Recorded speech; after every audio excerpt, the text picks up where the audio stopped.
오늘은 조금 흥미로운 분석 기사가 있어서 여러분들에게 그 내용을 전해드릴까 합니다. 월스트리트 저널에서는 중국의 경기 둔화가 오히려 장기적으로 봤을 때에는 미국 경제에 호재가 된다고 분석을 해놨는데 우리가 지금까지 알던 것과는 정반대의 이야기죠. 하지만 여기에는 몇 가지 이유가 있었습니다. 먼저 첫 번째 이유부터 살펴보도록 하죠. 일단 중국의 경기가 계속 둔화된다면 중국인들이 사용하고 있는 중국 산업이 소비하고 있는 구리와 철강제와 같은 원자재, 석유, 그리고 전자제품, 휴대폰, 자동차 이런 것들의 수요가 줄어들게 되면서 이런 것들의 가격이 내려가게 된다는 것입니다. 이것은 결국 미국인들의 소비자 물가를 내려주는 역할을 하게 되고요. 미국의 소비자들의 내수 심리 그리고 소비 심리를 키워줄 수 있다는 근거인 것이죠. 또 한 가지는 이런 겁니다. 현재 중국의 경기가 둔화되고 있는 그런 이유 가운데 가장 큰 이유 하나가 바로 이것입니다. 중국이 산업 구조를 바꾸고 있죠. 지금까지는 제조업 중심의 산업 구조였다가 이제는 서비스업 중심의 산업 구조로 변화시키고 있습니다. 이런 가운데 나타날 수 있는 경기 둔화 상황인 건데 만약에 중국이 기간 산업을 서비스업으로 바꾸게 되면 미국이 장점을 갖고 있는 이 서비스 기업들, 즉 소프트웨어나 엔터테인먼트와 같은 미국의 이런 서비스업 기업들이 중국에 진출해서 훨씬 더 활발하게 기업 활동을 할 수 있게 된다는 이야기입니다. 결국 미국의 기업 경기 활성화에도 도움이 된다는 이야기겠죠. 또 한 가지는 이런 게 있습니다.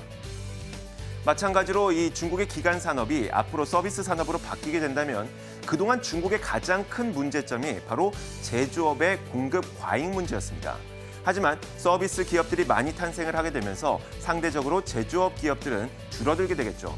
그만큼 제조업 기업이 줄어들게 되니까 공급 과잉 문제도 해결될 수 있다는 겁니다. 여기에다 덧붙인다면 중국의 경기가 계속 둔화된다는 것은 중국이 추진하고 있는 국가 주도의 경제 활동이 한계점을 갖고 있다는 것을 전 세계 사람들에게 너무나도 극명하게 보여주는 증거가 됩니다.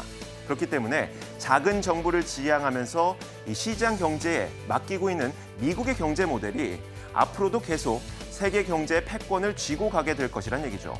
그만큼 미국 경제에는 중국의 경기 둔화가 장기적으로는 호재가 된다는 이야기입니다. 물론 여기에 대해서 반론을 제기하는 분들이 있을 겁니다. 말도 안 된다. 이 중국의 경기가 둔화된다면 중국과 교류하고 있는 미국의 경제도 여파를 피할 수는 없을 것이다. 지금까지 월스트리트 저널이 했던 이야기는 말이 안 되는 것이다. 라고 이야기를 하시는 분들도 있을 겁니다. 물론 틀린 말은 아닙니다. 무디스 애널리틱스의 연구 결과에 따르면 중국의 GDP 성장률이 1%포인트 하락할 때 전 세계 GDP 성장률은 0.5%포인트씩 내려간다고 합니다. 하지만 불행인지 다행인지 모르겠지만 미국이 중국에게 수출하는 물량은 그렇게 크지 않았습니다.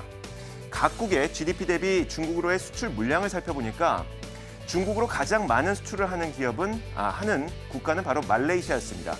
자신의 GDP 대비 8.1%만큼을 중국으로 수출하고 있었는데 이 외에도 우리나라와 칠레 그리고 호주 이런 국가들도 각국의 GDP 대비 중국으로의 수출 물량이 많았습니다. 중국으로 수출 물량이 많은 이런 국가들은 당연히 중국 경기가 둔화된다면 피해를 받을 수밖에 없겠지만 미국은 어떨까요? 미국은 전체 GDP 대비 0.6%만을 중국에 수출하고 있었습니다. 그만큼 중국의 이 경기가 둔화된다고 하더라도 미국이 받을 수 있는 타격은 그렇게 크지 않을 수 있다는 얘기죠. 그렇다 보니까 심지어는 굉장히 극단적인 평가까지 나오고 있습니다. 캐피털 이코노믹스의 폴 애쉬워스 연구원은 이런 얘기를 했죠. 중국이 만약에 지도상에서 사라진다고 하더라도 미국의 GDP 성장률은 단 1%포인트밖에 감소하지 않을 것이다 라고 말이죠. 여러분 얼마 전에 이 중국 증시가 급등했을 때 나도 한번 대박을 노려볼까 하면서 중국 증시에 뛰어들었던 분들 많을 겁니다. 하지만 쪽박도 면치 못한 분들도 굉장히 많죠. 하지만 여러분들은 생각을 조금 달리 해야 됩니다. 중국 증시가 급등했지만 중국 경제는 둔화되고 있었습니다. 그렇기 때문에 여러분들은 손해를 볼 수밖에 없었죠. 하지만 미국 경제와 같이 속도가 빠르진 않지만 계속해서 꾸준히 성장하고 있는 그런 곳, 여러분들은 그런 곳에 투자를 해야 되겠다고 마음을 다시 한번 바로잡아야 되는 겁니다. 시장을 읽는 남자였습니다.